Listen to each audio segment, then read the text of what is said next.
When you let people upset you, you are giving away your power. You are letting them control you. If they push this button, you get offended. That button, you get upset. This other button, they bait you into conflict. Why don't you turn those buttons off? Life is so much more freeing when you're not controlled by what people say. You're not offended when someone's upset. You're not sour because traffic was bad. You have tapped in to the power to remain calm. A friend of mine named David Polly wrote a book called The Law of the Garbage Truck. He was in a taxi cab in New York City headed to a meeting. A car pulled out right in front of them. The taxi driver had to slam on his brakes, swerve to the left, missing the car by inches. The driver of the other car put his head out the window, started screaming and yelling. He was so angry, so upset, shaking his fist. The funny thing, it was his fault. The taxi driver just smiled, waved real big, and drove on. Didn't give it the time of day. David was in the back seat, and he was so impressed.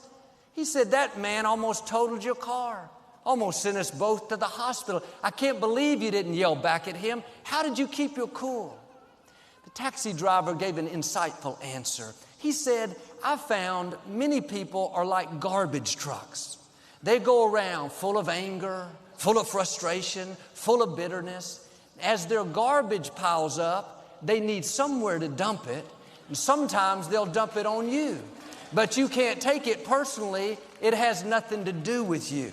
Just smile, wish them well, and move on." Here's the key. Successful people don't let garbage trucks overtake their day. If someone dumps a load on you, don't get upset. If you make that mistake, you'll end up carrying around their garbage, and eventually you'll dump it on someone else. You have to keep your lid on. These days, many people are dumping frustration, disrespect, criticism, bitterness. We can't stop them from dumping it, but we can keep them from affecting us.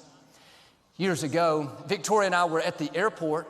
We were going through the security checkpoint.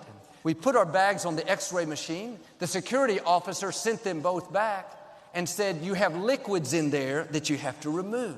Victoria said, "Oh yeah, I forgot to take my water out." Well, I thought he was only talking to Victoria, so I just stood there and didn't do anything. You would have thought I had committed a major crime. He was like totally insulted. He practically screamed, "Sir, what are you doing standing there? I told you to open the bag and do it now."